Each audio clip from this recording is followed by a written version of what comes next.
That's a great call. And that man was unbelievable. Again, Aaron Donald, before the missed no call that gave Cincy a 17-13 lead in the third, Donald was quiet, no tackles, no sacks. After that, he just took over the game. 4 pressures, 4 tackles, 2 sacks. That he might retire, particularly if they won the game, that he might retire. He's 30 years old. He is, goes without saying, not starting to decline. He was the best player on the field yesterday. If that was his last game, what do we say about Aaron Donald? I mean, he's certainly the best defensive player that we've seen in recent years. And he's probably the best football player that we've had in the league, including Tom Brady, including Aaron Rodgers and Patrick Mahomes. If you look at how good a person is compared to their peers, the things that he does, they're not as sexy as the no-look passes or comeback victories for quarterbacks, but they are more impressive and more difficult. What he does on a down-in and down-out basis. Build the statue. Exactly what he said. You just saw him right here, that play that he pushes him. He's triple teamed, y'all. He is triple teamed on that. But why did his numbers go up in the second? Because they can't triple team him anymore. They actually gave him some help where he could go show how dominant he was. He closes that the play game right out. there. The strength on that play. Yeah, the 2 greatest. Look at this. Look how strong you have to be to do this. And then he stops his momentum. A whole man with the right arm. A whole man is running. He put one arm in front of him with another enormous man on him and stopped him. An entire adult man. That's why you put 3 of them on him. Because you can't do it with 1 or 2.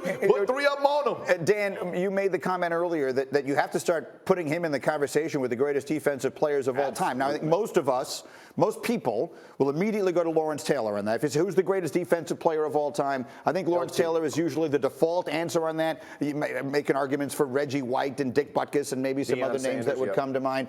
He's got to be in there, right? Absolutely. Aaron Donald is in the conversation for being the greatest defensive player ever. Yeah. He is. If he's not 2, he's 1. Yeah. I don't think he's 3. I think he's the best defensive player that I've ever seen.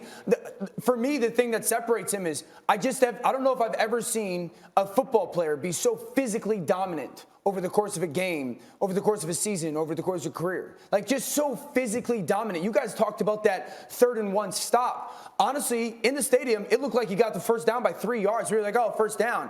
And then he grabs the guy because there's the hold there. The ability to run quarterback, like, that's a shove. Joe Burrow just gets shoved. Dude, they're kicking the center and the guard that way to him. Yeah, and he still can't get outside. And he still gets there because he's so physically dominant. So he's the best defensive player I've ever seen. He's one of the best football players I've ever seen. And I absolutely think now that he's a Super Bowl champion, he is in the conversation for being the best defensive player ever in the history of the NFL. Yeah, I couldn't agree more. Listen, his technique, his fundamentals, and when you go wide, we call it teaching tape. When you break down his teaching tape, it is insane. Like hand placement, hat placement, hip level. If you were to design a defensive player and show how should you play this, because a man of his size and stature should not be able to do this. You are literally 285 pounds against 700 pounds often, and you still have enough strength and force to make these plays. You cannot describe how good he is.